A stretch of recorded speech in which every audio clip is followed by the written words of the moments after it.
안녕하십니까, 남강호입니다. 요즘 오라클 보신 분들 이런 생각 드셨을 겁니다. 실적 나쁘다는 얘기는 아닌데 왜 주가는 이렇게 흔들리지? 오늘 이 영상 한 문장으로 정리하면 이겁니다. 오라클이 잘못해서가 아니라 시장이 이제 성장보다 돈 쓰는 방식을 보기 시작했다는 겁니다. AI 한다, 클라우드 한다, 이 얘기는 이제 새롭지도 않죠. 그런데 이번 12월 들어서 분위기가 완전히 달라졌습니다. 이제 시장은 이렇게 묻고 있습니다. 그 AI 투자 감당은 되는 거야? 오늘 영상은 오라클이 AI 한다는 뻔한 얘기 안 합니다. 최근 한 달 동안 실제로 무슨 일이 있었는지, 왜 주가가 흔들렸는지, 그리고 투자자 입장에서 뭘 체크해야 하는지 딱 정리해 드리겠습니다. 이런 방향을 잘못 잡으면 좋은 기업 들고도 계속 스트레스만 받습니다. 반대로 지금 같은 구간은 기회가 되는 경우도 굉장히 많습니다. 그럼 하나하나씩 확인해 보도록 하겠습니다. 일단 오라클이 어떤 회사인지부터 정리하고 가겠습니다. 오라클은 원래 데이터베이스 회사입니다. 기업용 데이터베이스, 이쪽에서는 거의 상징 같은 회사죠. 중요한 포인트가 하나 있습니다. 오라클 고객은 개인이 아니라 기업입니다. 그리고 기업 고객은 한번 쓰기 시작하면 쉽게 안 나갑니다. 그래서 오라클 매출 구조를 보면 생각보다 굉장히 안정적입니다. 구독형 매출 비중도 높고요. 요즘 오라클의 핵심은 뭐냐면 오라클 클라우드 인프라, 그러니까 OCI입니다. AI 시대에는 뭔가 중요하냐? GPU 서버 깔 수 있는 클라우드입니다. 오라클은 이 인프라를 굉장히 공격적으로 키우고 있습니다. 여기까지만 들으면 야, 이거 좋은 회사네, 이 생각 드는 게 정상입니다. 근데 문제는 여기서부터입니다. AI 인프라는요, 돈을 진짜 많이 먹습니다.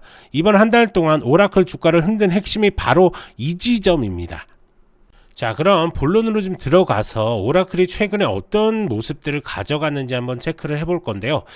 12월 10일 오라클이 2026년 회계연도 2분기 실적을 발표를 합니다. 매출은 약 161억 달러, 전년 대비 성장했습니다. 클라우드 매출도 80억 달러 정도 나오면서 전년 대비 30% 넘게 성장했다고 발표합니다. 그리고 시장이 특히 봤던 숫자, RPO라고 부르는 남은 계약 잔고도 5천억 달러가 넘었다고 나옵니다. 여기까지만 보면 실적 괜찮은데 이게 정상 반응이죠. 근데 주가는 그 다음부터 흔들리기 시작합니다. 왜냐? 가이던스가 시장 기대에 못 미쳤다는 평가가 나오고 동시에 이런 얘기가 같이 붙습니다. AI 인프라 투자 생각보다 돈 많이 들어가는 거 아니야? 자, 그리고 10월 중순 들어서 데이터 센터 일부 일정이 지연될 수 있는 보도가 나왔습니다. 바로 지연서를 부인을 했지만 이때부터 분위기가 바뀝니다. 바로 불안감이 한 번 더 커진 거죠. 그러면서 오라클이 AI 한다는 얘기가 아니라 그 AI 돈은 어떻게 감당할 건데, 이 질문으로 프레임이 또 바뀐 겁니다. 자, 여기서 많은 분들이 착각하시는 게 하나 있습니다. 실적 괜찮으면 주가 올라야 되는 거 아니야? 이렇게 생각하시는데 주식은 그렇게 단순하지 않습니다. 시장은 과거 실적보다 미래를 더 봅니다. 특히 AI 인프라 같은 산업은 더 그렇습니다. 왜냐하면 구조가 이렇습니다. 먼저 돈을 씁니다. 데이터 센터를 짓고 GPU 서버 깔고 전력 계약을 맺고 임대 계약을 늘리고 그 다음에 매출이 따라옵니다. 그래서 시장이 이번에 던진 질문은 딱 하나였습니다. 그 돈 어디서 나오냐? 이번 오라클 실적에서 숫자 자체보다 더 중요했던 건 가이던스와 투자 규모였습니다. 정리하면 이겁니다. 오라클은 성장하고 있는데 시장은 이제 성장의 비용을 보기 시작했다라는 겁니다. 이게 이번 주가 흔들림의 본질이다 라고 이렇게 보시면 될 것 같습니다. 자, 지금 부분이 어떻게 보면 오늘 영상에서 제일 중요한 부분이라고 생각이 좀 드는데요. 오라클은 AI 인프라 투자를 굉장히 공격적으로 하고 있습니다. 이건 부정할 수 없는 사실이죠. 문제는 속도입니다. 시장은 이렇게 묻고 있는 겁니다. 이 속도 너무 빠른 거 아니냐? 그리고 현금 흐름으로 감당 가능한 거야? 라고 또 묻고 있는 거죠. 당연히 이 구조 오래 갈 수 있냐? 라고 다시 한번 또 묻고 있는 겁니다. 자, 이 세 가지 꼭 기억하셔야 되는 거고요. 그래서 주가가 흔들린다 라고 그냥 머릿속에 기억하시면 될 것 같습니다. 자, 제가 검색을 해보니까 최근 1개월 뉴스에서 반복적으로 나오는 키워드가 있습니다. 바로 첫 번째가 부채고, 두 번째가 자금 조달, 세 번째가 임대 의무, 그 다음에 레버리지인데요. 이게 왜 중요하냐면 AI 인프라는 장치 산업이기 때문에 그렇습니다. 한번 투자 규모가 커지면 되돌리기도 쉽지 않습니다. 그래서 앞으로 투자자 입장에서는 꼭 봐야 할 체크 포인트가 또 있을 수가 있습니다. 바로 첫 번째가 설비 투자 규모가 더 커지는지 아니면 안정되는지 체크하셔야 되는 거고, 두 번째가 그 투자 대비 OCI 성장률이 유지되는지 한번 체크를 하실 필요가 있습니다. 세 번째가 2년 현금 흐름이 계속 버텨주는지, 이 세 개가 유지되면 주가는 다시 평가를 받을 수 있습니다. 반대로 이 중 하나라도 무너지면 주가는 생각보다 더 흔들릴 수 있다라고 기억하셔야 될 것 같습니다. 자, 여기서 재밌는 기사가 하나가 있는데요. 바로 데이터 센터 일정의 불확실성으로 인해서 조정이 왔다라는 그런 내용인데, AI 인프라 투자에서 일정은 곧 돈입니다. 왜냐하면 일정이 밀리면 투자는 먼저 나가고 매출 인식은 늦어지기 때문입니다.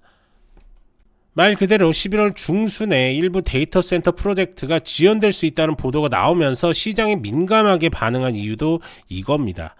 이걸 너무 과도하게 해석할 필요는 없는데, AI 인프라 시장 자체가 인력, 자재, 전력, 인허가가 변수가 좀 많이 있는 건 사실입니다. 다만 주식 시장은 불확실성을 제일 싫어합니다. 그래서 오라클은 성장주이면서 동시에 인프라 기업처럼 봐야 할 것 같습니다.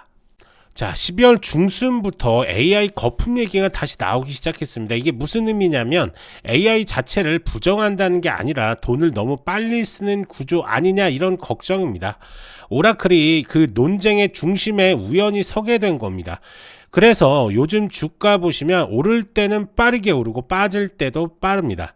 이런 구간에서 개인 투자자들이 가장 많이 하는 실수가 뭐냐면 하락 보고 바로 결론을 내리는 겁니다. 이건 끝이 아니라 평가 기준이 바뀌는 과정일 가능성이 상당히 큽니다.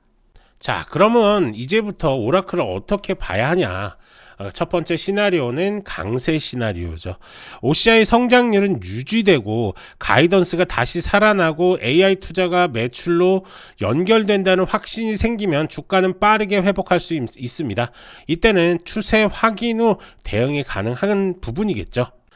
자, 두 번째 시나리오는 박스권 시나리오입니다. 실적은 괜찮은데 투자 부담 뉴스가 계속 나오는 구간, 이때는 분할이 답입니다. 한 번에 승부 보려고 하면 계속 흔들립니다. 자, 세 번째 시나리오는 약세 시나리오인데요. 가이던스는 계속 실망이 나오고, 그 다음에 현금 흐름은 압박을 받고 자본 조달 부담이 확대가 된 이 경우엔 비중 조절이 최우선입니다. AI 인프라 종목은 방향보다는 체력입니다. 그 체력은 결국 돈이다 라고 이렇게 보시면 될 것 같고요.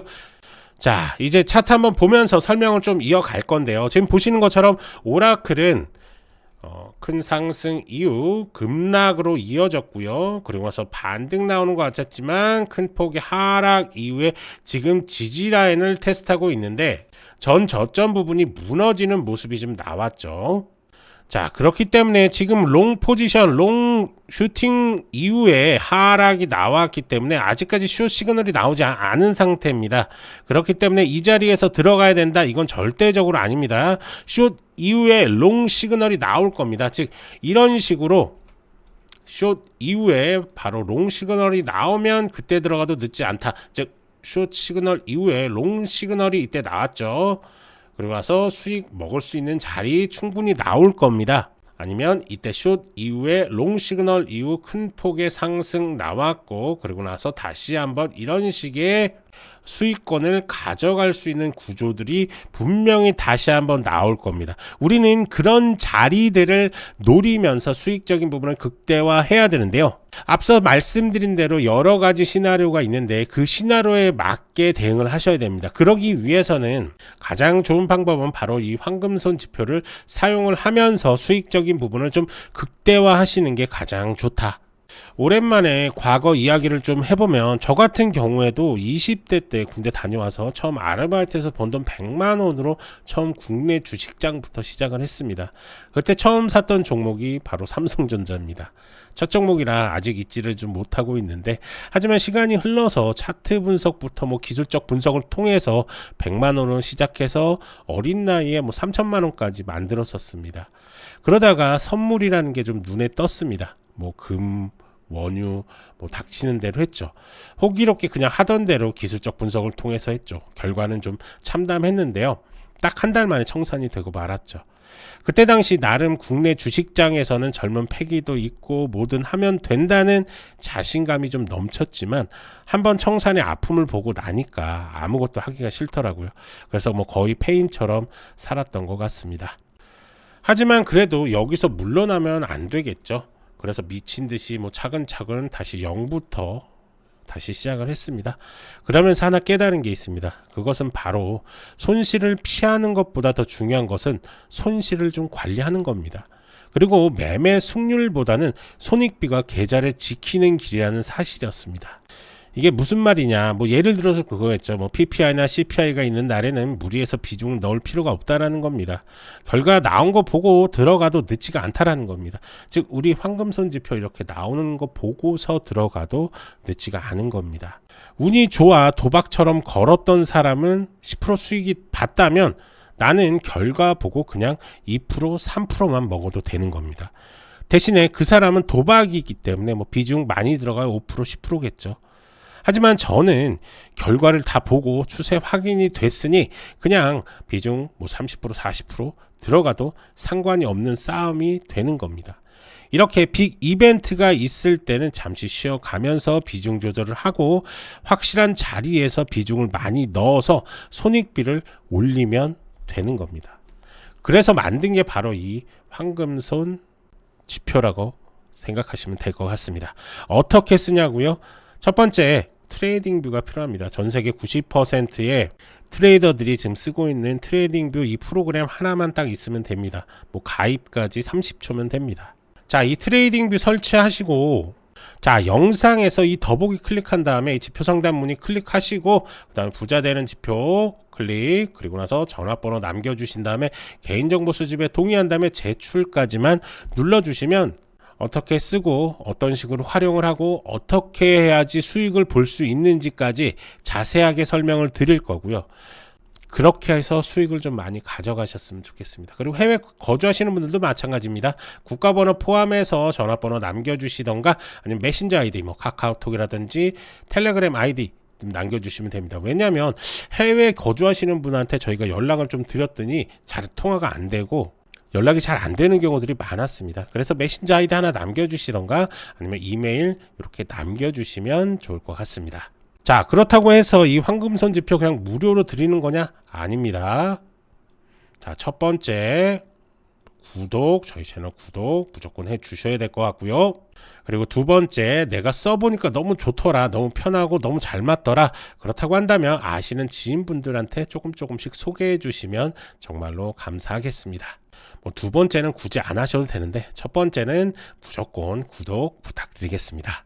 자, 황금손 지표 많이 쓰셔가지고 수익 많이 보시기 바랍니다. 그래야지 저도 구독자 많이 늘어날 수가 있는 거고요. 계속 말씀을 드리지만 저도 유튜브 세계에 들어왔으니까 구독자가 10,000명이 넘고 싶고 10만 명이 넘고 싶고 100만 명이 넘고 싶습니다. 그러기 위해서 구독자 이벤트 하고 있으니까요. 구독자분들 들어오셔가지고 수익 많이 보시기 바랍니다.